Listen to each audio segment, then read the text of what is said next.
Bonjour à toutes et à tous et bienvenue à ce webinaire consacré à la transformation digitale dans l'enseignement supérieur.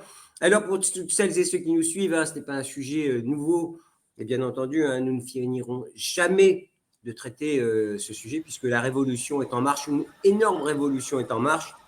Mais comment faire pour que ça se passe bien? Comment faire pour que l'organisation suive? C'est sans doute un des points clés qu'on abordera avec nos invités dans la réussite des projets qui sont lancés ici et là, dans les grandes écoles, comme dans les universités. Et je peux vous dire que le supérieur français ne manque pas d'idées et d'initiatives en matière de digital, puisque ça a été la clé de la réussite de cette traversée de la crise que nous avons connue, et sans doute la réussite, la clé de la réussite pour la compétition mondiale que nous connaissons aujourd'hui.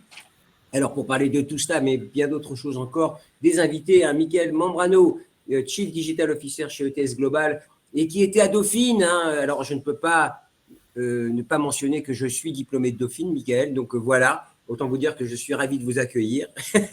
Ça n'a pas d'intérêt, mais je le précise. Bienvenue, ETS Global, on rappelle en 2 mots. Le micro, Miguel. C'est la filiale internationale de groupe ETS qui délivre les produits TOEFL, TOEIC pour l'anglais, essentiellement connus dans nos régions pour ça, mais plein d'autres services et qui permet la mobilité des étudiants et des professionnels grâce Et à… on sait que c'est important. Et vous nous apportez aussi votre parcours de patron du digital à Dauphine, puisque vous avez mis en place quand même une certaine…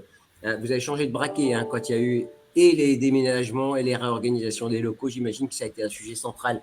Olivier Lamiraud, que je connais bien aussi, directeur de l'innovation et des technologies éducatives à l'UM Normandie. Alors là, je peux vous dire un truc, c'est que ce monsieur travaille sur ces sujets comme Miguel d'ailleurs et comme les autres depuis longtemps, puisque avant même d'être dans l'école, il y avait un cabinet de conseil, c'est bien ça, et qui travaillait sur ces sujets. Il a réintégré l'école pour relancer la Smart École il y a quelques années, puis maintenant toute la transformation digitale de ce grand groupe qui est implanté à Paris, à Caen, au Havre, en Irlande, en Angleterre et bientôt à Dubaï. C'est bien ça, Olivier? C'est tout à fait ça. Dubaï a ouvert cette année. Voilà. Bienvenue. Alors, un mot sur cette transformation digitale, vous êtes en plein dedans. Votre directeur, Elian Pilvan, parlait déjà l'année dernière de métaverse, souvenez-vous. Oui, alors c'est vrai que, en fait, on est en transformation permanente dans cette école et c'est un petit peu notre ADN que de regarder un petit peu comment les choses doivent évoluer pour notre pédagogie. Et donc, c'est une transformation qu'on assure depuis maintenant. Enfin, voilà, c'est quelque chose qui est continu. Et on est toujours en recherche des technos qui vont pouvoir donc venir renforcer toute la qualité pédagogique en fait, de ce qu'on peut distribuer. Jean-Charles Clément, qu'on connaît bien ici aussi, directeur de l'excellence académique, est enseignant, mais enseignant-chercheur à l'EM Lyon, et qui est pilote également à la refonte du système d'information, qui est engagé depuis quelques années déjà. Bonjour à tous. Un mot sur transformation digitale, vous aussi, vous êtes en plein dedans, ou vous êtes…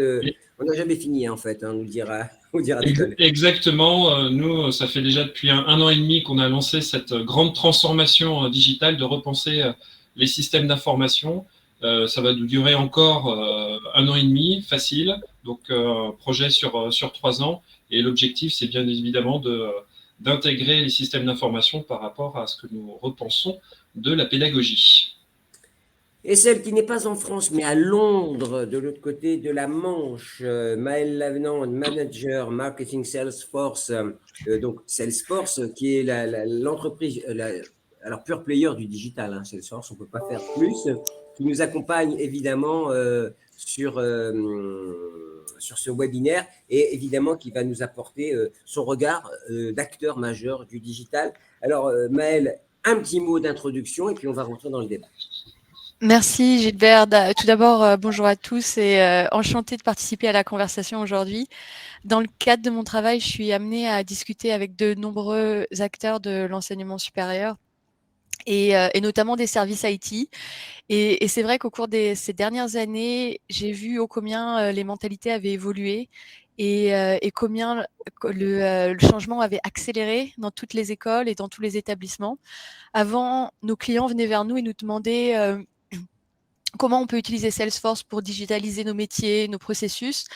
Et maintenant, le vent a vraiment tourné parce que quand ils viennent vers nous, c'est pour nous demander comment on peut transformer l'expérience de nos étudiants et de nos collaborateurs avec Salesforce et comment on peut faire du digital une partie intégrante de nos services.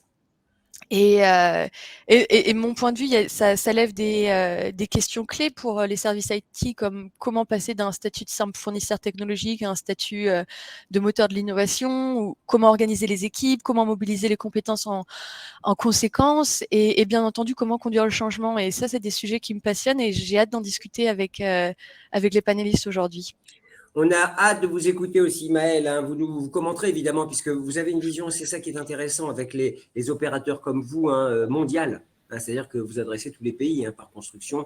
On est avec des opérateurs français. Alors, vous allez me dire, Miguel, mais nous, on est mondial. Et les écoles qu'on a sur notre plateau ici et notre webinaire sont à vocation mondiale. Mais ce que je veux dire, c'est que vous adressez des institutions différentes et dans tous les continents. Alors, première question et premier thème que je soumets à votre sagacité, messieurs et Maël, piloter, ça exige de manière consubstantielle une vision de long terme et une organisation complètement différente avec un changement de paradigme, avec une organisation plutôt en mode projet. Hein.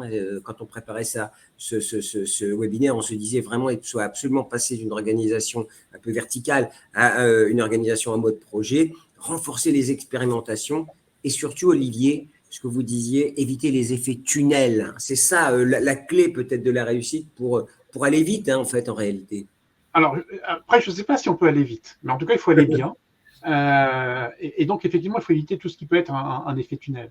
Ce qui est important, enfin, on se rend compte aujourd'hui, on est sur des projets, en fait, comme on est bousculé par la technologie, on est bousculé tous les jours par la technologie, on est obligé d'être dans des flux en fait, permanents de pilotage de nos projets, et en fait, on ne s'arrête pas.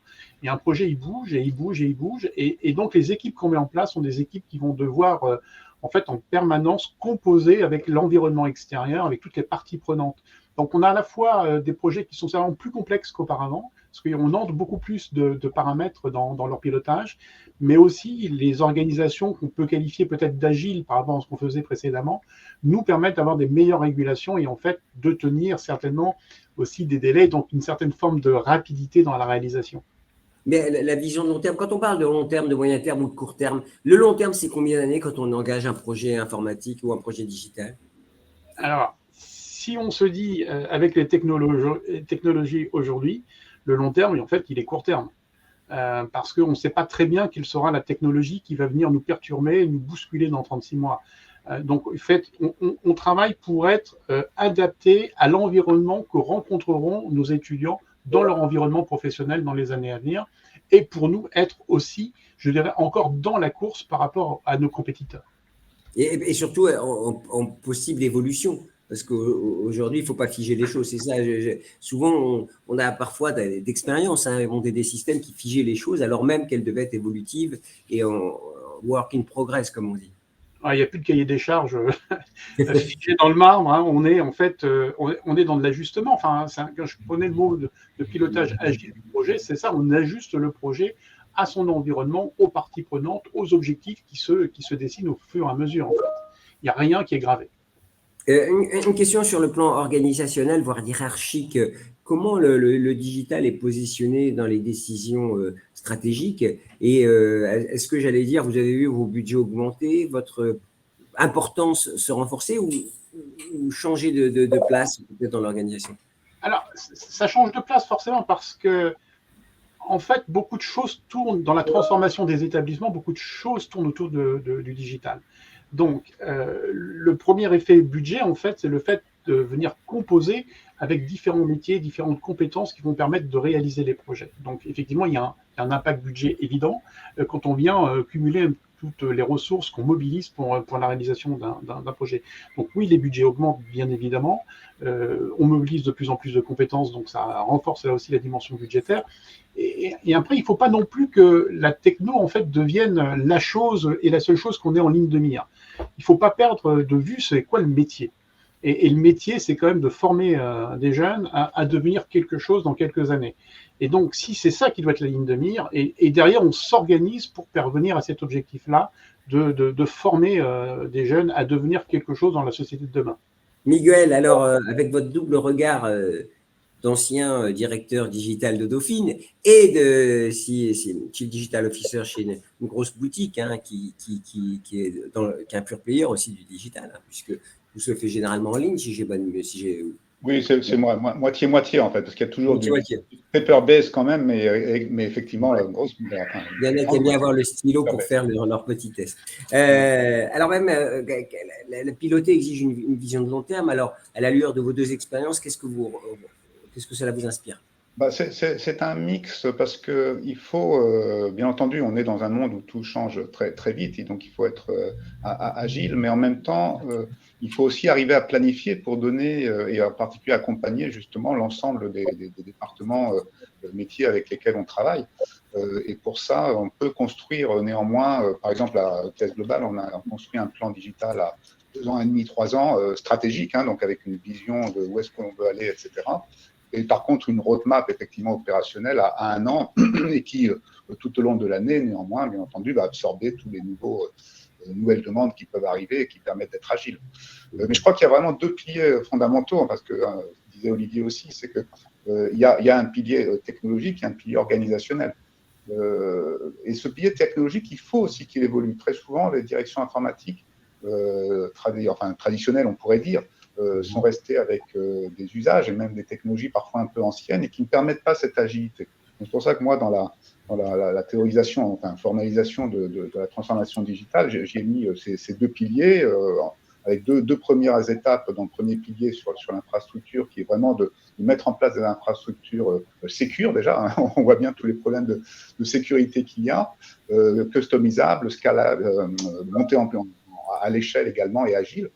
Et puis, il faut penser aussi à transformer en fait ce que l'on offre à nos parties prenantes en fait dans l'université ou dans les écosystèmes avec qui on travaille, des plateformes en fait qui permettent d'interagir, parce que tout est aujourd'hui interaction entre les différents services à valeur ajoutée que l'on peut être amené à utiliser. Donc pour ça, le cloud et toutes les solutions maintenant en SaaS qui viennent de ce monde-là permettent justement cette agilité de plus en plus et cette interaction.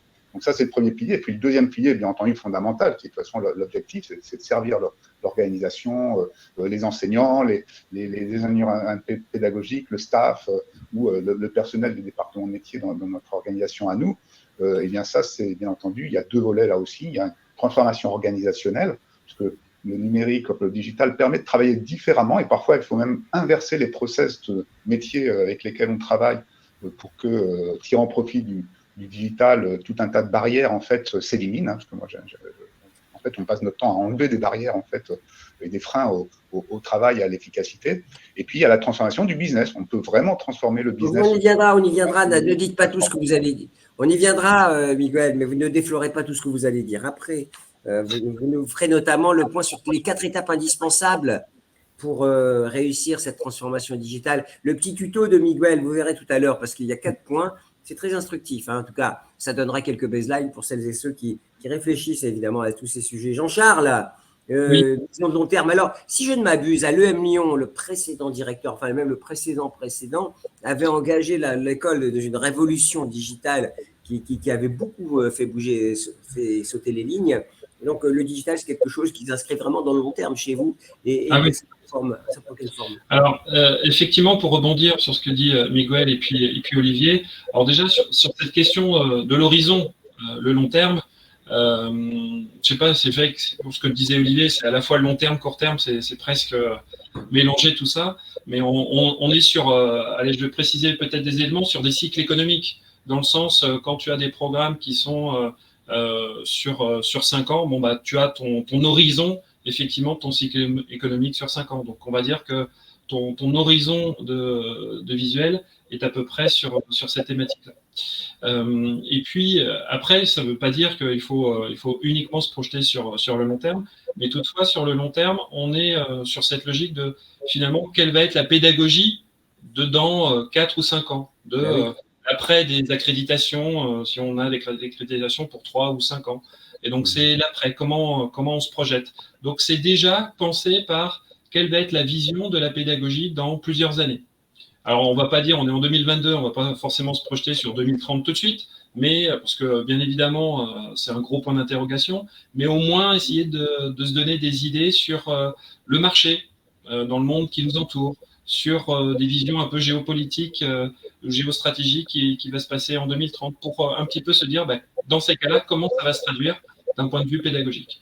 Et après, une fois qu'on a pensé ça, c'est comment on intègre nos systèmes d'information dans cet état d'esprit. Puisque forcément, si on fait un système d'information aujourd'hui, comme je vous l'évoquais en introduction, pour nous à l'EM Lyon, on met 3 ans pour repenser un système d'information. Si on pense le système d'information en 2022, en pensant les informations pédagogiques de 2022, on sera toujours à la bourre.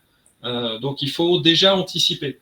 Et ça, c'est l'un de mes rôles, c'est de penser un petit peu au modèle pédagogique de demain, donc de se projeter à horizon 3-5 ans, et tout en pensant les systèmes d'information de ce que l'on va avoir besoin dans 3 ou 5 ans. Ce qui veut dire forcément de la pédagogie numérique, et puis des modes hybrides, plusieurs multimodales, etc., etc. Et donc, qui doit forcément être intégré dans nos systèmes d'information pour penser à comment on pilote les tableaux de bord pour le corps professoral, comment on accompagne le pilotage pour les étudiants, etc., etc.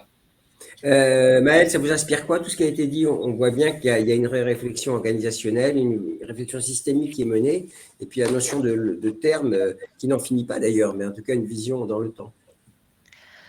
Moi, ce que j'entends, c'est que au tout commencement, il y a la vision qui va être un peu le compas ou le guide pour les établissements quand ils se projettent dans tout projet de transformation, quelle que soit l'échelle de temps. Et cette vision initiale va être composée de questions très simples et très basiques, comme c'est quoi la valeur que l'on va créer pour nos étudiants, pour nos collaborateurs, comment on gagne en efficacité. Et bien sûr, quand on investit dans le digital, c'est éventuellement réaliser des gains d'efficacité futurs. Et là, on peut parler d'automation, d'intelligence artificielle, etc. Mais encore là, c'est anecdotique, j'ai envie de dire. Je pense que toute transformation digitale, à la base, c'est un investissement dans l'humain. Ah oui. Et donc, on remet l'humain au centre et on se repose des questions essentielles quand il s'agit de l'impact qu'on va leur délivrer et de la valeur ajoutée que ça va leur apporter. Ouais. Alors, une précision quand même qui était unanime chez vous trois, c'est qu'il faut quand même que tout ça s'accompagne d'un vrai changement d'état d'esprit et de mindset. Dans un premier temps, avec une hiérarchie qui explose un peu, une relative autonomie des équipes, et puis surtout des équipes qui sont pluridisciplinaires. Vous l'avez dit, Olivier. Ouais, mais c'est marrant parce que, dernière remarque, Maël, excusez-moi de dire ça, mais en fait, dire que c'est l'utilisateur qui est au centre, hein, c'est un petit peu la technologie qui veut se rassurer sur sa position dans l'organisation. Et donc, un peu parce qu'on a quand même une histoire des systèmes d'information qui pilotaient ces projets de transformation digitale sans être suffisamment à l'écoute des autres. Et c'est tout à fait ce que vous dites, Gilbert. C'est qu'aujourd'hui, certainement, un des changements importants dans nos organisations et nos pilotages de projets, c'est que c'est plus forcément le directeur des systèmes d'information ou équivalent qui pilote les projets. C'est vraiment d'abord une équipe projet avec toutes les parties prenantes et celui qui pilote n'est pas forcément celui qui vient de la tech. Et donc, c'est pour ça certainement qu'aujourd'hui, les usages en fait sont beaucoup plus centrés sur les utilisateurs. Miguel, est-ce qu'on vous a dit c'est plus toi le boss, ce sera toi et le prof et le… C'est ce qu'on a fait. Alors, à Dauphine, c'est ce qu'on avait fait immédiatement dès 2016-2017, c'est-à-dire aller voir les enseignants et les ingénieurs pédagogiques, comment les accompagner justement dans l'adoption de nouvelles technologies, tout en travaillant sur comment faire en sorte que toute la partie infrastructure évolue également. Et donc, c'est bien, tout ça n'a de sens, bien entendu, que pour permettre à nos utilisateurs de mieux travailler. Et il faut absolument les impliquer. Ils sont responsables sur certains projets. Moi, j'aime beaucoup la notion de co-lead, en fait, parce que, et je ne parle pas ici des directions informatiques au sens vraiment technologique, hein, mais une direction, par exemple, de digital, de transformation digitale, elle a ce double regard qui est d'accompagner la transformation des process du business et de l'organisation, et apporter donc c'est aussi ces notions nouvelles, tout en travaillant, en co-travaillant avec des départements concernés dans les métiers. Et je pense que c'est de ce co-management que sortent les meilleures expériences, puisque il faut faire en sorte que ces deux mondes cohabitent, travaillent ensemble et produisent ensemble justement le meilleur d'eux-mêmes. En fait. Si je peux me permettre de rebondir. Oui, bien sûr, bien sûr.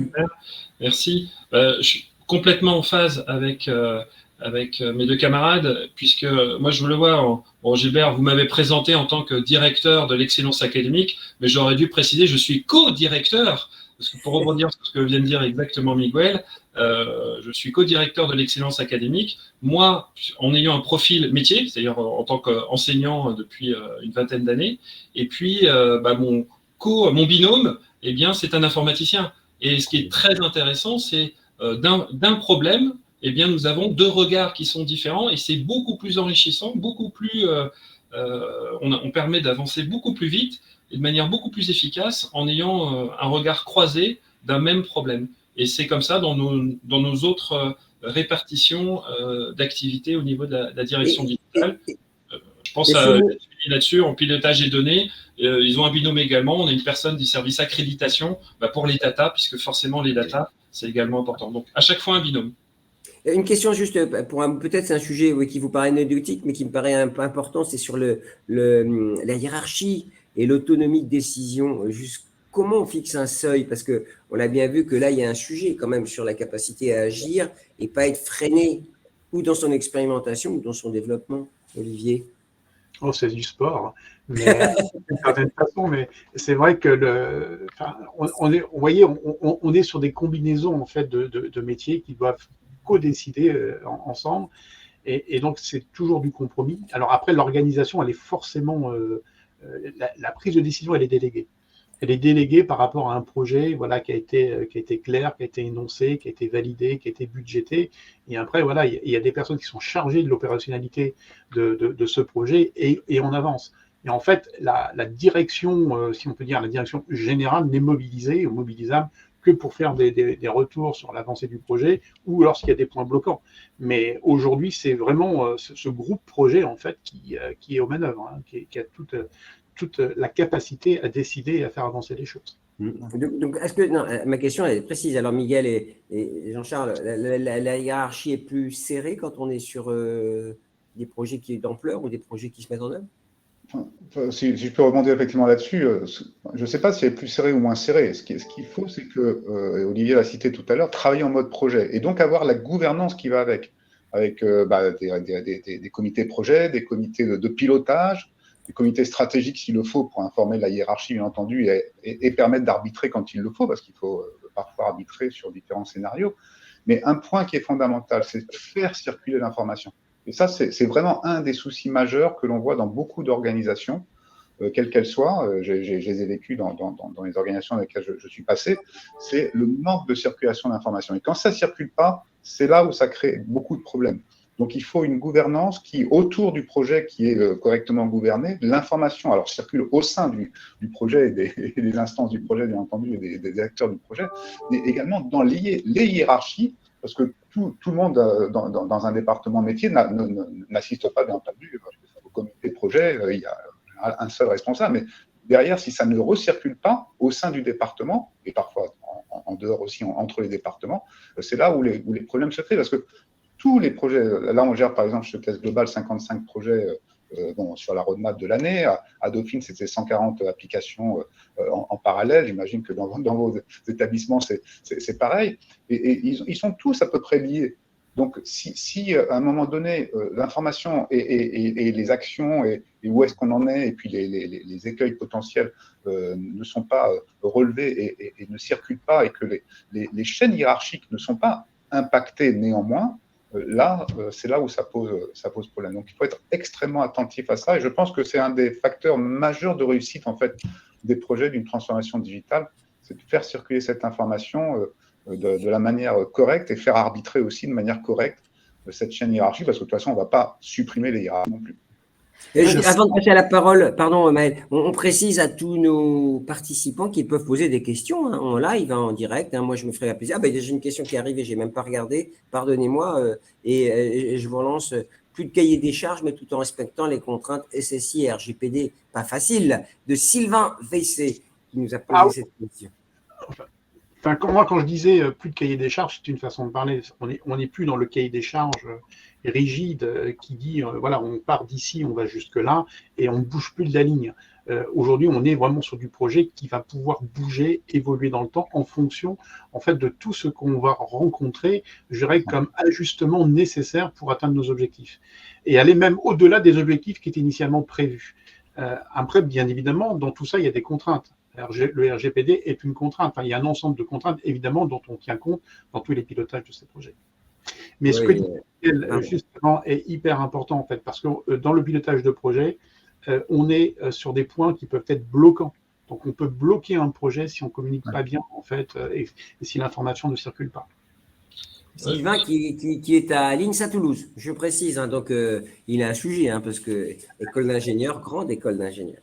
Pardon, qui voulait parler? J'ai entendu une voix, c'est Maël. Jean-Charles. Du coup, effectivement, pour rebondir et aller dans le sens de Miguel et Olivier, c'est à l'EM Lyon, c'est pareil, on est sur une logique, parce qu'on peut facilement rentrer dans des silos, mais au contraire, nous, on fonctionne par notamment ce qu'on appelle un comité d'évaluation pour lesquels on est les différents directeurs et directrices, on est à peu près 8, il y a 4 initiatives, des binômes à chaque fois, donc 8, et on arbitre sur les différents projets qui sont communs à nos 4 initiatives, qui permet effectivement d'arbitrer. Et jusqu'à présent, je touche du bois, mais on n'a jamais eu besoin de faire des arbitrages au niveau de la direction générale. À chaque fois, on a pu arbitrer. Et c'est là où, effectivement, c'est aussi une question de communication et aussi de hiérarchisation. À un moment donné, on sait très bien que un projet chez un autre va impacter chez nous à un moment donné. Donc, la question, c'est est-ce qu'on doit le faire ensemble? Est-ce qu'on doit le faire toi d'abord, moi après? Donc, on regarde de manière assez plutôt objective cette hiérarchisation des projets pour aller plus ou moins vite. On se répartit aussi les différents chefs de projet informatiques pour pouvoir avancer. Donc, on regarde le plan de charge de chacun, pareil, avec les 8 directeurs, pour se répartir ces chefs de projet, parce que on évoque des fois aussi le problème de ressources. Je pense qu'on doit être toujours limité. Eh bien, on répartit, on hiérarchise les sujets. On se dit, est-ce qu'on est assez cohérent entre nous? Oui. Eh bien, écoutez, voilà, en fait, on répète un peu, pardonnez-moi, je vous passe la parole, Maël. Il faut un pilote dans l'avion. Hein, on est bien d'accord, le pilotage et la planification, si on n'a pas un peu de ces échanges. Maël, vous vouliez dire un mot? Non, je voulais juste, je veux dire que je suis tout à fait d'accord avec Jean-Charles, Olivier et Miguel. Ils parlent de communication et j'irai même plus loin. Je parlerai de communication ouverte dans chaque projet de transformation digitale. On voit bien combien, quand les communications sont ouvertes et circulent dans les deux sens, quand les chefs de projet à différentes échelles, que ce soit au niveau hiérarchique, au niveau des leaders, mais aussi au niveau des utilisateurs, peuvent alerter, ça se passe très bien, ça se passe pas bien. C'est aussi ça le mode agile et c'est aussi ça qui va permettre de réussir, parce qu'on va apprendre au fil du temps et on va ajuster l'aiguillage pour atteindre l'objectif qu'on s'était fixé au début et la vision vers laquelle on se dirige. C'est la raison pour laquelle ce qui est très important, c'est la question des profils qui interviennent à ces postes-là. C'est ces postes clés. C'est plus une question de compétences, c'est plus une question de profil, de bien identifier comment la mayonnaise peut prendre entre les uns et les autres. La mayonnaise, mais c'est pareil dans le sport, c'est pareil dans l'informatique, c'est pareil parmi les profs. C'est une équipe qui évidemment mène des projets. Alors, il y a un mot qui est très à la mode, hein, Maël, messieurs, c'est la résilience. C'est la capacité à pivoter. C'est-à-dire que si on part sur un projet pillé en tête en se disant c'est comme ça, just one way, c'est, je pense, la fin du projet. C'est du test and learn en permanence, de l'agilité. Je n'apprends rien à celles et ceux qui nous regardent, mais si on est dans un mode projet, si on réduit la hiérarchie, si on est dans quelque chose qui fonctionne par itération, je pense que cette culture de la transparence, elle doit impérativement exister quand on lance cette transformation. Miguel, et je vous passe la parole le premier cette fois-ci. Oui, tout à fait. Hein. On vient de faire l'exercice il y a quelques jours. On vient de publier, enfin, on a une année fiscale qui se termine le 30 septembre et qui commence le 1er octobre chez nous, à ETS Global. Et on vient de présenter la roadmap de l'ensemble des projets, priorisés avec l'ensemble des départements, projets digitaux, priorisés avec l'ensemble des départements. Et elle est publique dans notre intranet. Tout le monde la voit. Tous les employés la voient. Elle est accessible à tous, ce qui est la première fois, d'ailleurs le seul département qui actuellement le fait, et qui va permettre à chacun vraiment de comprendre en fait sur quoi on travaille et sur quoi l'ensemble des acteurs de l'entreprise sont engagés.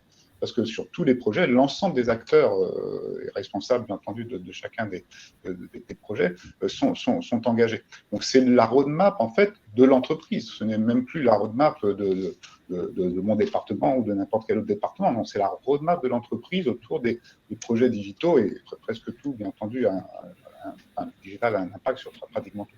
Donc ça, c'est très important, cette transparence. Donc ça contribue effectivement à ce qu'on disait sur la communication et l'information, parce que sinon, sans cette visibilité, en fait, les gens se posent beaucoup de questions et beaucoup de non-dits et des écueils qui peuvent arriver à C'était évidemment résilience, hein, Olivier et Jean-Charles, hein, aussi fondamental quand on est dans une logique de projet, un mode projet de transformation digitale.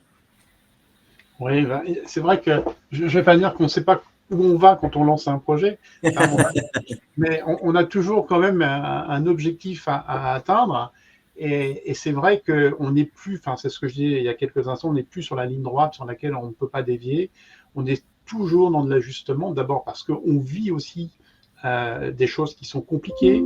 On peut avoir des envies qu'on n'est pas capable d'atteindre. Et puis il y a ce qu'on n'avait pas pensé au début, en phase de démarrage ou en cours de projet, et qu'on devient capable de réaliser.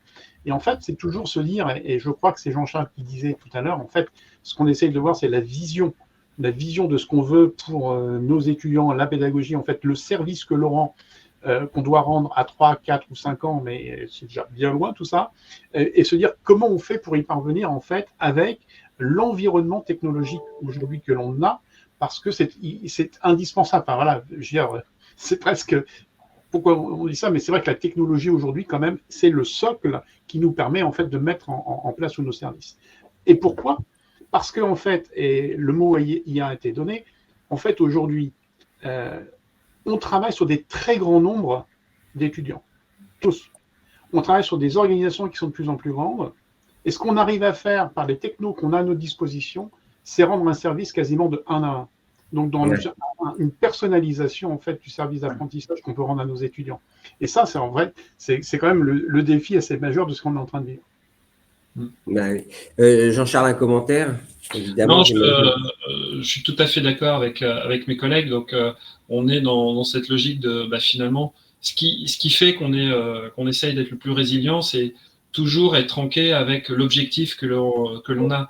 Tant qu'on a l'objectif en tête, eh bien, il faut essayer de regarder ce qui est le plus adaptable pour toujours cet objectif. Mais bon, si on est la difficulté, elle est plus dans est-ce qu'on va avoir beaucoup de turnover dans les équipes? Est-ce qu'il y a des changements de gouvernance? Est-ce qu'il y a des éléments comme ça qui vont faire que ça bouge ou pas dans les équipes et dans les objectifs? Mais globalement, sur des projets comme ça qui sont assez long terme et tellement structurants que normalement, ça va quand même. Ça tangue, mais bon, globalement. Oui. Alors, un petit point, si je peux rebondir aussi sur la résilience, parce que en fait, on peut être amené à avoir des vrais chocs de culture, en fait, avec des personnes qui travaillent comme il y a 15 ans dans nos organisations. Hein. Je ne parle pas forcément de la mienne actuellement, qui est un plus jeune de ce point de vue-là, mais j'ai beaucoup d'expérience dans le passé où vraiment c'était extrêmement difficile. Donc ce choc de culture, il est parfois énorme et il peut être non dépassable s'il n'y a pas une vraie relation humaine d'accompagnement. Et c'est plus que de la conduite du changement, d'ailleurs. Hein, on parle de conduite du changement, c'est plus que ça. Hein, c'est un vrai accompagnement sur démontrer le vrai bénéfice et enlever les peurs. Et très souvent par méconnaissance, tout simplement, parce que le digital, tout le monde ne sait pas ce que c'est que le digital ou ne l'a pas adopté. Quand on a vu avec la pandémie, il y avait plein de gens qui étaient absolument pas à l'aise avec les outils digitaux parce que c'était pas leur quotidien. Donc, quand ils sont face à des projets digitaux, ils sont plutôt en retrait et plutôt extrêmement prudents, voire réticents, si on ne les accompagne pas. Donc, il faut vraiment prendre ce temps dans la relation et dans la communication humaine avec l'ensemble des parties prenantes. Alors, je vous avais promis le tuto de Miguel. Miguel, excusez-moi de vous présenter comme ça, mais parce que quand on a préparé cette table ronde, j'ai trouvé ça particulièrement passionnant. Comment dirais-je, les domaines à faire évoluer quand on se lance dans un projet de transformation digitale. Et vous m'aviez dit, vous savez, pour moi, c'est très simple. Alors, quand je dis ça, c'est très simple. Vous ne m'avez pas dit comme ça, hein, mais vous m'avez dit, on peut le résumer en 4 points clés. Est-ce que vous acceptez de nous rappeler ces 4 points clés? Oui, tout à fait. Donc, j'avais effectivement un peu défloré le sujet tout à l'heure. Donc, le premier niveau, parce que pour moi, et je crois qu'Olivier l'a cité aussi rapidement tout à l'heure, c'est du digital, il faut avoir la bonne infrastructure. Et aujourd'hui, avoir la bonne infrastructure digitale, elle peut s'anticiper quand même. Parce que si on l'anticipe pas, on se retrouve face au mur et en mode réactif à devoir réagir en catastrophe et faire le pompier surtout. Donc, il faut anticiper. Les technologies du cloud, par exemple, du SaaS, elles sont sorties quand même il y a plus de 15 ans maintenant, et elles démontrent partout que c'est bien plus sécure que de stocker en local, parce qu'on ne peut pas avoir les meilleurs ingénieurs de sécurité dans nos propres entreprises, malheureusement, que ça permet la customisation, l'agilité, c'est-à-dire justement adopter des nouvelles technologies à toute vitesse sans avoir besoin de perdre du temps à les installer, les maintenir, etc. Donc ça, c'est vraiment le premier pilier. Avec la question en creux de souveraineté, hein, on est d'accord, hein, que tout le monde s'est posé. Vous prenez les clouds français, les clouds américains, vous faites ce que vous voulez, mais il faut que ça vienne il y a plein d'acteurs. Vous allez dans les nuages, la tête dans les nuages. Voilà, il y a plein d'acteurs en France, bien entendu, il y en a plein dans tous les pays, donc il faut choisir le bon acteur, par contre, qui convient à ce que vous voulez faire et qui vous offre, par contre, ces niveaux de sécurité, de customisation, etc. Le deuxième pilier fondamental, pour moi, c'est qu'il ne faut plus penser quand on développe une application pour un métier, etc. Il ne faut pas penser simplement je développe un produit. Je suis en train de développer des plateformes qui doivent interagir entre elles. Vous voyez toutes ces plateformes qui sont sur Internet et qui font le succès de tous ces grands acteurs du digital et qui permettent de fédérer autour de soi tous les autres acteurs aussi avec qui on peut travailler et apporter de la valeur ajoutée. Eh bien, il faut penser comme ça. Et ça s'intègre, bien entendu, au niveau de la direction informatique, mais aussi dans cette réflexion-là avec tous les métiers avec qui on travaille. On pense plateforme, interaction et possibilité à venir accueillir des partenaires qui vont apporter leur valeur ajoutée aussi chez nous. Donc, ça peut être à l'université, les startups avec qui on travaille, ça peut être d'autres universités quand on se réunit entre universités. Donc, si on a pensé plateforme, ça se fait beaucoup plus facilement, etc., etc. Le troisième pilier, c'est une fois qu'on a les deux premiers à peu près prêts, ou en tout cas en cours, bien là, on peut s'attaquer à la transformation organisationnelle, qui est finalement l'objectif, avec les deux autres piliers sont vraiment l'objectif, mais il faut avoir d'abord bâti les fondations. Donc la transformation organisationnelle, elle passe par la transformation des process, parce que beaucoup de gens présentent cette transformation organisationnelle comme juste de la conduite du changement. Non, c'est beaucoup plus que ça. La conduite du changement est juste un moyen pour accompagner les gens. C'est transformer les process de travail, enlever toutes les barrières au travail, permettre aux gens de vraiment mieux travailler, tirer vraiment profit de ce que permet le digital qui a fait évoluer tous les métiers, tous les domaines. Et bien entendu, il faut conduire ce changement, comme on l'a dit. Et puis le dernier pilier, vraiment, c'est qu'en fait, si on ne transforme pas son business, regardez, dans le monde de l'éducation, on peut faire accueillir ses étudiants chez soi, enfin, dans sa déco, ce modèle traditionnel depuis des années ou des siècles même. Mais maintenant, grâce au business, grâce au digital, on peut aussi faire en sorte que des étudiants virtuels, enfin à distance, dans d'autres pays même avec des talents qu'on peut accueillir chez nous, on peut démultiplier du coup son nombre d'étudiants avec une partie à distance, une partie en présentiel.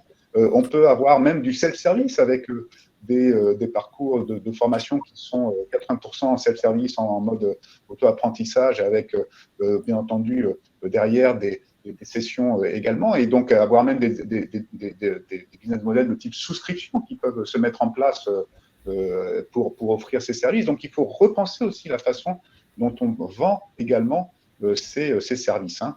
Donc, je pense que ces 4 piliers, donc infrastructure, pensée plateforme, transformer l'organisation et transformer le business, quand on applique ces 4 piliers-là, ces 4 axes-là dans sa transformation digitale, on a fait le tour en fait de la question. Et bien entendu, c'est pas simple, hein, ça prend du temps. Il faut organiser ça par étapes successives et souvent en parallèle. Mais c'est vraiment la clé du succès dans toutes les organisations. Non, mais écoutez, vous donnez en tout cas les conseils et puis après, chacun les utilise. Mais en tout cas, on voit bien quand même 4 points clés qui permettent un peu de… Alors, avant de vous demander ce que vous en pensez, Maël et messieurs, je vous propose de poser des questions parce qu'on est là pour répondre aux questions des internautes. Malvina Vieux, si je ne m'abuse, c'est l'ESB, hein, l'École supérieure du bois, c'est bien ça? Elle me répondra.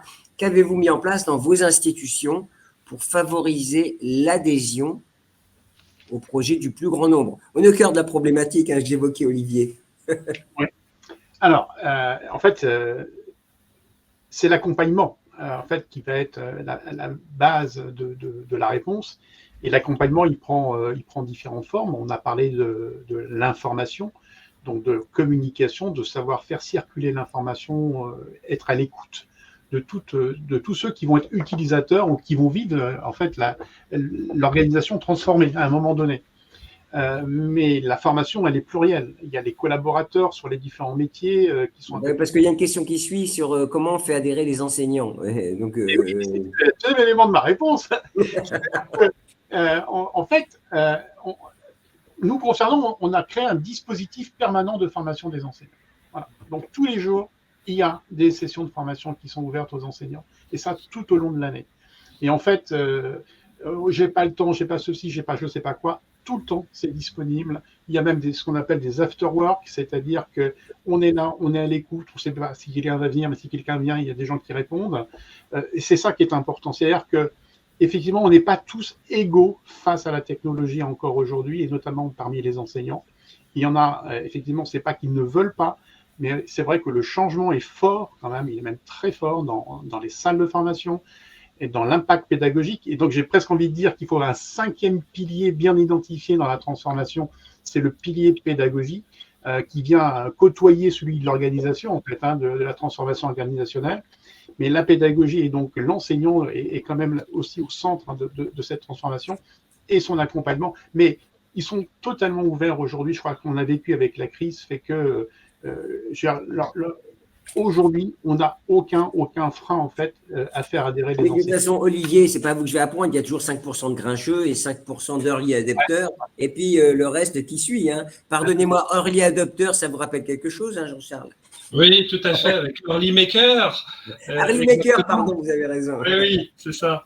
Donc, moi, effectivement, je suis totalement en phase avec les collègues, puisque comment on arrive, pour répondre à la question sur la partie, comment on arrive à transformer avec le corps professoral, alors moi, si je prends ma casquette, ça va d'autant plus vite qu'en tant que directeur de l'excellence académique, avec ce binôme que je vous évoquais, avec le collègue informaticien, c'est par exemple nous qui informons sur les projets qui sont en cours dans notre direction d'excellence académique et auprès des autres initiatives d'efficacité opérationnelle, de données, d'infrastructures, auprès de la faculté. Donc directement, il y a les fameuses journées de la faculté, donc on communique à ces moments-là. Et puis moi-même, j'interviens pour former aussi quelques collègues profs qui sont volontaires pour développer des nouveaux projets en digital. Et puis il y a aussi d'autres éléments, parce qu'il faut aussi améliorer, on est dans cette cartographie-là, d'améliorer le quotidien des profs.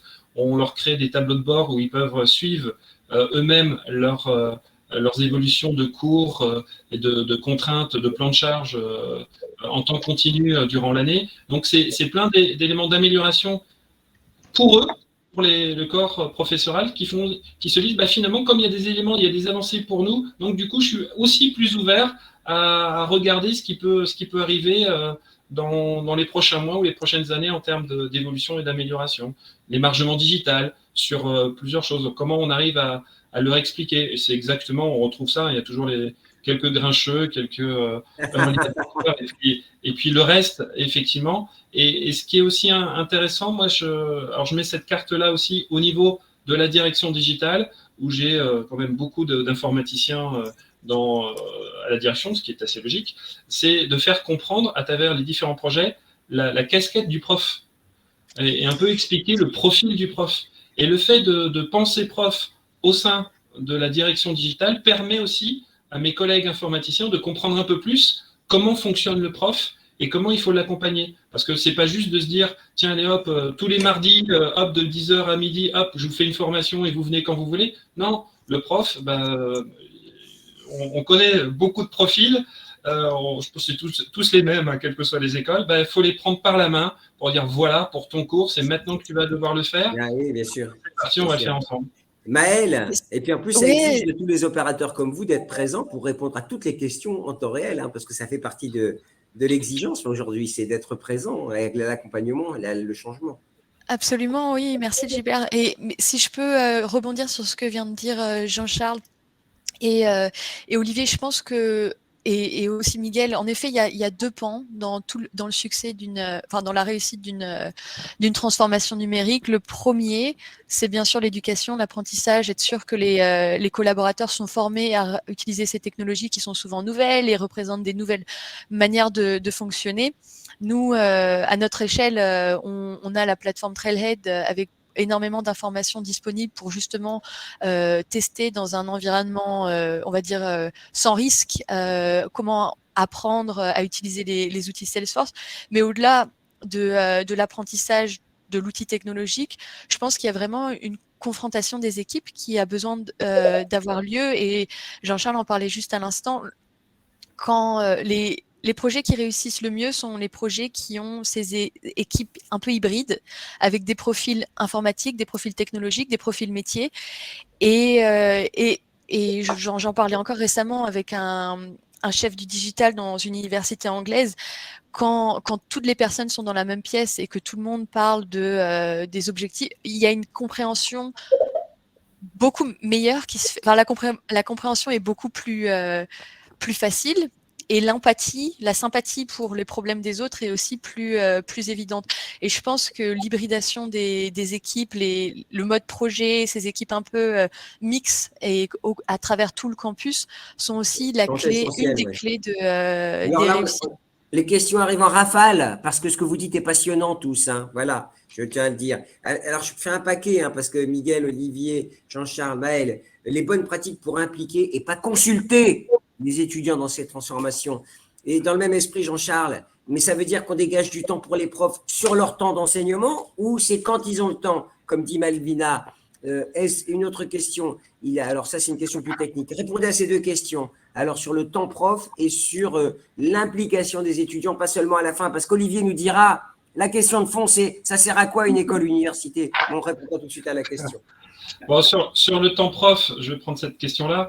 Alors déjà, il y a mon temps à moi, donc je suis déchargé complètement pour travailler auprès de la direction digitale pour faire ces éléments-là. Et puis, concernant les profs qui vont être amenés à travailler sur les projets, c'est dans un premier temps sur la base du volontariat, et on a fonctionné comme ça sur d'autres projets pour lesquels j'étais moi-même à une autre époque, dans une autre vie, il y a quelques années, j'étais directeur de programme, et on a lancé un programme 100% online avec des profs qui n'étaient pas forcément très enclins à faire du online, notamment des profs en ressources humaines potentiellement, et de développement personnel. Et en fait, ça a très, très, très bien marché. Et du coup, d'ailleurs, ces mêmes profs-là veulent faire que du online maintenant, pour vous dire à quel point il y a un changement. Et donc, du coup, et ils sont venus surtout pour l'équipe, parce qu'il y avait une logique projet. Pas uniquement, ils disaient, ouais, je ne suis pas trop comme ça, mais bon, comme il y a une équipe pluridisciplinaire avec plusieurs trucs, je vais le faire parce que le côté un peu early maker, le côté entrepreneurial de l'école fait que, allez, on y va, on se jette, on y va, et puis on verra bien ce que ça donne. Et ben ça peut marcher. Et à fonctionner comme ça, ça commence par 10, 15, 20 profs. Et là, je pense qu'on a embarqué, à mon avis, pas loin d'une bonne trentaine de profs. Alors vous allez me dire, sur 170 profs, on est encore très loin du compte. Mais ça fait quelques années que ça dure, et on grappille dizaines de profs par dizaines de profs. Donc, ça va venir. Ouais, alors, le sujet aussi, c'est dans nos organisations, on travaille beaucoup avec des intervenants dits extérieurs. Et donc, ce qu'on appelle la faculté et les permanences, c'est peut-être la petite partie des enseignants qu'on accompagne. Mais le gros des troupes, il est à l'extérieur, très souvent. Donc, souvent, ça peut être 1/3, 2/3. Et donc, c'est-à-dire comment on gère aussi l'accompagnement des 2/3 qui vient dans votre organisation pendant quelques heures dans une année et qui a besoin de s'acculturer en fait à vos pratiques, à vos outils. Et là aussi, c'est un défi qu'on doit relever dans tous ces projets. Donc, l'accompagnement, il est sur le temps prof-maison, c'est certain. Mais eux, j'ai envie de dire, aujourd'hui, en fait, ils ne se posent plus la question. Enfin, voilà, ce qu'ils ont vécu, les services qu'on est en capacité de leur rendre avec les outils du digital font qu'ils ont compris qu'en fait, c'était facilitant pour eux. Ça a impacté aussi la qualité de leurs enseignements. Ça leur permettait de faire moins de descendants et plus d'engagement et plus d'interactivité. Donc, ils ont bien mesuré qu'il y avait beaucoup plus de vertus à utiliser le digital qu'à ne pas l'utiliser. Voilà, ça, c'est certainement les grands gains que nous a apporté la crise des dernières années. C'est qu'ils ont vu la vertu de l'outil digital pour faire un bon cours. Alors, apportez à Amandine. Pardon, Miguel, allez-y. Un mot de mon expérience de Dauphine qui était fondamental, c'est le rôle des ingénieurs pédagogiques. Et oui. Et on montait des pilotes, donc pour répondre effectivement directement aussi à la question, pour comment engager les enseignants, les étudiants, etc. C'était d'abord de commencer à monter des pilotes et les ingénieurs pédagogiques étaient au centre de ça parce que c'est eux qui après doivent accompagner. Et une fois que le pilote fonctionne avec des enseignants volontaires, en général, effectivement, au début, on n'en trouve pas forcément beaucoup parce que ça prend du temps, etc. Et les étudiants avec lesquels on travaillait, derrière, on peut formaliser justement l'accompagnement et essayer de l'étendre avec tout l'accompagnement nécessaire auprès des étudiants, à tel point qu'à Dauphine, un centre d'innovation, et d'ailleurs au niveau de PSL Global, un centre d'innovation pédagogique avait été créé qui marche justement très, très, très bien dans l'accompagnement. C'est un axe majeur, je pense, parce que j'ai vu que parfois c'était un peu négligé dans certains établissements. Donc le rôle des ingénieurs pédagogiques dans cet accompagnement qui du coup doivent travailler de très près avec les équipes digitales, pour justement être parfaitement… Alors regardez ce qu'il y a. Il y a Amandine Dufou qui nous dit @Théo. Alors Théo n'est pas là, hein, mais moi je passerai le message à notre directeur de la rédaction. À l'EI GSI, nous avons des correspondants numériques représentant des apprenants qui participent aux réunions d'hiérarchisation et définition des projets.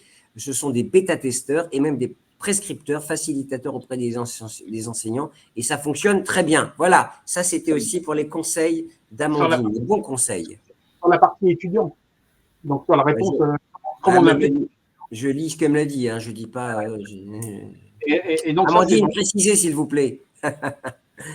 Une question un peu technique de Cyril Pérez. Il a été évoqué l'interopérabilité entre applications pour gagner en flexibilité. Et oui, il faut pouvoir que toutes ces applications, elles doivent se parler, hein, parce que sinon, ça ferait des silos qui ne communiquent pas. Comment pilotez-vous et sécurisez-vous les chantiers permettant cette interopérabilité sur la durée, pilotage, data gouvernance, cohérence fonctionnelle et technique?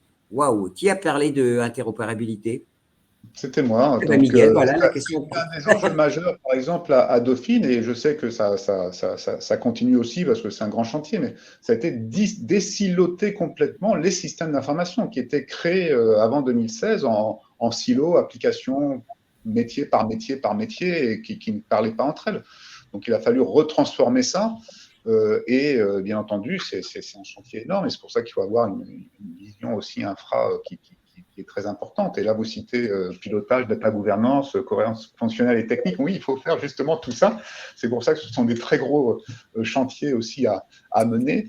Et il faut avoir une direction qui est sensible à ça aussi. Hein, parce que tout ça, c'est de l'argent, c'est du budget. Et j'allais y venir. Il faut une ça vision. Coûte cher tout ça? Oui, ça coûte cher parce qu'on ne refond pas. Et c'est pour ça que beaucoup d'établissements, parfois, ne mettent pas les moyens nécessaires et qu'ils se retrouvent 10 ans, 15 ans avec des technologies complètement obsolètes et qui ne fonctionnent plus et qui sont des trous de sécurité béants. Donc, en fait, c'est en permanence, en plus, qu'il faut continuer à maintenir et à structurer. Mais il faut avoir cette vision et il faut vraiment désiloter. On ne peut plus rien faire en mode silo. Donc, c'est pour ça que cette notion de plateforme, telle que je disais, interopérable, est fondamentale. Donc, il faut, oui, vraiment mener ces projets en tâche de front et tout nouveau projet de technologie doit venir s'intégrer dans cette infrastructure de framework qu'on a mis en place. Est-ce qu'Olivier, Jean-Charles, est-ce que vous êtes les personnalités les plus importantes de vos écoles respectives désormais avec ce pilotage digital? Bien sûr. En tout cas, sur ce qu'il vient de dire, aujourd'hui, ce qu'on sait, c'est que c'est la donnée, en fait, qui va nous permettre de prendre nos décisions. Et donc, la donnée, aujourd'hui, elle est quand même encore éparpillée. Et je crois que ce que nous sommes tous en train de faire, c'est on met la donnée, toutes nos données dans le même panier. Et une fois que ces données seront dans le même panier, on pourra donc, avec les algorithmes qu'il faut, pouvoir venir en fait faire toutes les extractions nécessaires pour faire des choix, des pilotages, du suivi pédagogique, de la relance, du prospectif. Enfin, voilà, on a vraiment, avec la data, on va avoir vraiment une arme forte qui va nous permettre de jouer sur nos prises de décision et sur nos choix pour le futur. Et tout ça aussi, ça va toujours dans le plus de qualité. Réactivité, qualité, flexibilité de nos organisations. Et donc, ça veut dire que oui, il faut désiloter les outils. Il faut que, en fait, dans tous nos outils, on puisse aller chercher la data et la mettre dans le pot commun. Ben oui, la data, on reparlera de ça, Olivier, parce que vous avez des punchlines, hein, je l'ai dit. Jean-Charles, également. Je voulais rebondir sur cette question de la data pour dire que sur ce que proposait sur les 4 piliers de Miguel, Olivier a proposé un 5e et moi, je voulais évoquer un 6e potentiellement sur la data, mais peut-être que la data est intégrée dans l'un des 4 autres piliers, sûrement, mais effectivement, la donnée, c'est un des enjeux clés d'aujourd'hui et de demain, puisque pour pouvoir accompagner nos étudiants sur de la personnalisation, c'est Olivier qui évoquait cette dimension-là, forcément, il va falloir de la donnée et de la donnée fiable tout au long du parcours de chacun de nos étudiants et participants. Il va falloir à la fois, donc ça va être important pour le suivi pédagogique, ça va être important pour le participant et l'étudiant en lui-même, ça va être important pour les accréditations nationales et internationales. Donc bref, il y a des enjeux de tous les côtés. Donc pour se dire, tiens, la donnée, comment elle va-t-elle être la plus fiable possible et donc ça revient sûrement avec le pilier 2 qu'évoquait Miguel sur les plateformes qui doivent interagir entre elles pour effectivement les flux de données puissent passer comme il faut, mais pour que ça arrive aux bons endroits aussi. Et ça, c'est un énorme enjeu au niveau des systèmes d'info. Avant de passer la parole à Maël, Sylvain qui nous repose une question. Les enjeux sociétaux et écologiques très importants actuellement ne peuvent-ils pas parfois freiner cette innovation pédagogique, cloud, data center, consommation électrique, climatisation, parce qu'il faut refroidir ces petits animaux. C'est vrai que c'est une vraie question, surtout que si je ne m'abuse, hein, vous me dites si je me trompe, le numérique est très consommateur d'énergie et posera des problèmes. La blockchain consomme 5 fois plus, par exemple, quand elle tourne que consommation normale. Donc c'est vrai qu'il y a des problématiques. Oui, mais bon, un data center, s'il est chez vous, il faut le réfrigérer aussi. Si on utilise un acteur du cloud qui mutualise ses ressources avec des dizaines d'autres ou des centaines ou des milliers d'autres, c'est lui qui fait le travail d'optimisation au lieu qu'on le fasse nous, chacun à son niveau. Donc c'est un faux problème si on le regarde par le petit bout de la lorgnette, entre guillemets, parce qu'il vaut mieux justement aller dans le cloud qui est bien plus optimum en matière pareil pour la sécurité, en matière d'efficacité énergétique, puisque c'est de la mutualisation. Par contre, oui, globalement, le digital consomme de plus en plus au niveau mondial parce que c'est le digital qui drive l'ensemble de nos usages. Donc, oui. Et si je ne m'abuse, ceux qui font du cloud maintenant sont quand même engagés dans des clouds, on va dire, propres avec green, hein, c'est ce que avec recyclage. Ils ont tous des objectifs à 2030, voilà, à 2030, à 2035, ils ont tous des objectifs d'être zéro carbone, etc. Voilà, alors après, il y a toujours des discussions dans tout. Là, il y a une question, Miguel, qui nous est tombée, de Rush Kanawati. Je vous la lis et je ne suis pas sûr de bien la comprendre. Je sais ce que c'est AMU et PSL, mais voilà, quelle solution d'interconnexion d'applications est mise en place à PSL? L'AMU travaille sur le bus des données Synapse, mais si ce n'est pas encore complètement opérationnel, mais c'est pas encore complètement. J'ai quitté décryptage. J'ai quitté Dauphine et PSL il y a 1 an, donc je ne me positionnerai pas au-delà de ce que je sais. PSL, c'est Paris Sciences et Lettres, hein, c'est le regroupement des 10 universités de prestige et écoles de prestige de la région parisienne. Et qui a donné une ministre de l'enseignement supérieur, si je ne m'abuse. Comment ? Sylvie Retailleau était la présidente de PSL, si je ne m'abuse. C'est Alain Fuchs, en tout cas. Non, qui dirigeait l'université. Bon, d'accord. Je me suis peut-être trompé. Allez-y. Et Synapse, effectivement, est un pilier fondamental de la MU, et en tout cas, à mon départ, il était en cours d'implémentation pour les systèmes d'information, et je crois que ça continue pour toute la partie gestion d'identité au sein de l'entreprise. C'est fondamental, effectivement, comme pilier. Oui, tout à fait. Un mot de nos… Pardon, je vous écoute. Oui, Gilbert, oui.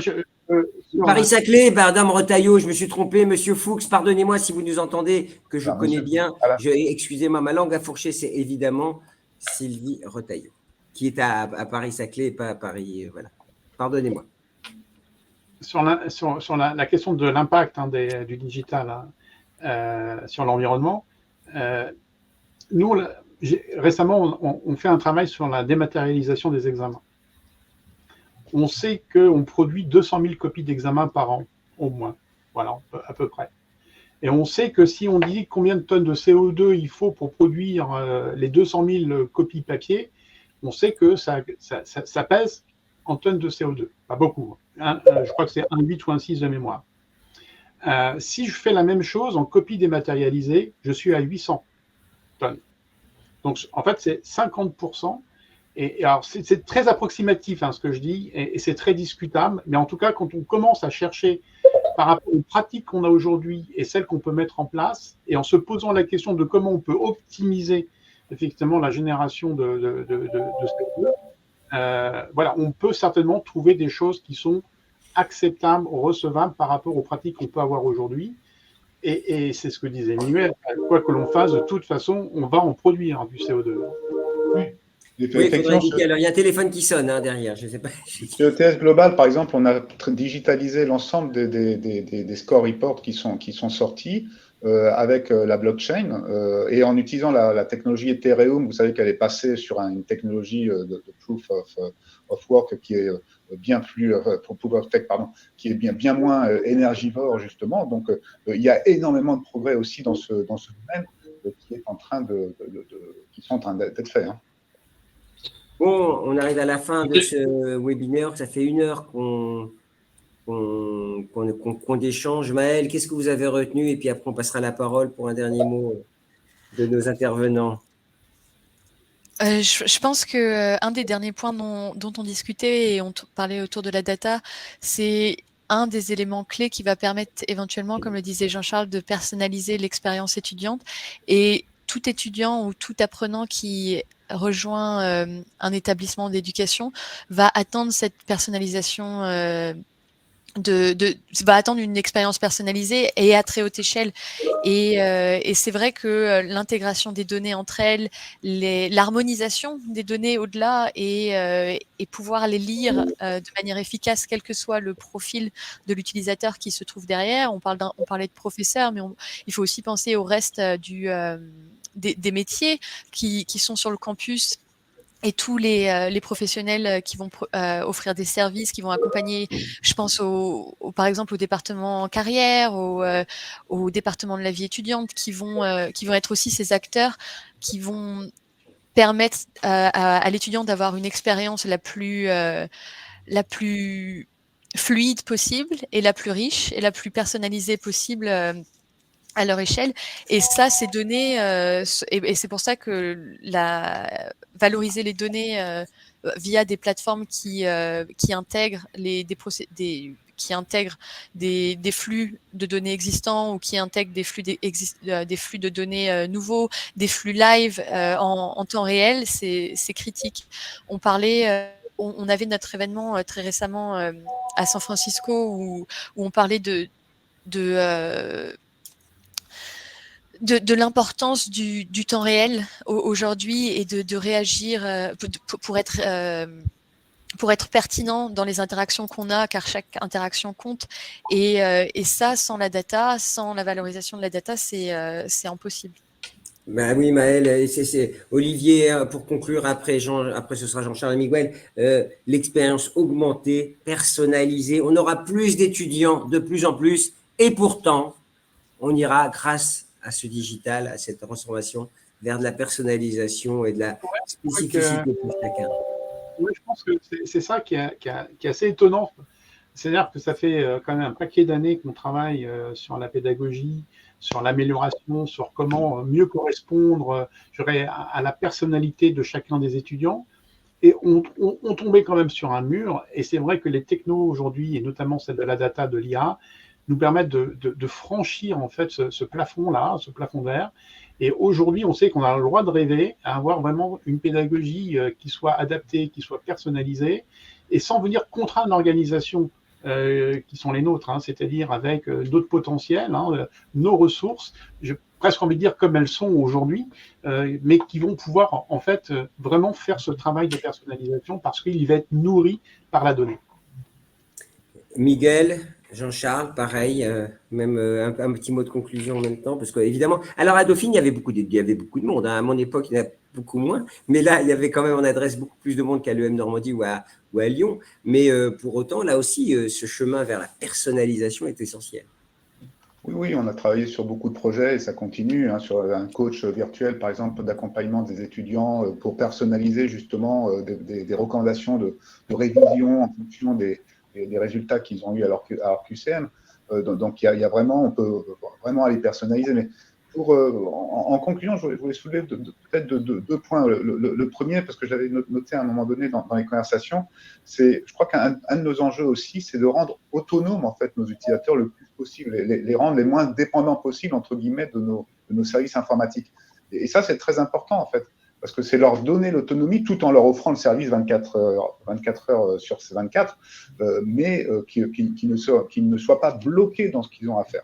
Et le dernier point fondamental, c'est que, puisqu'on parle d'éducation, comment peut-on donner accès à toute personne sur la planète à l'éducation? Je pense que seul le digital le permet. Et justement, c'est là où il faut aussi qu'on transforme nos business models.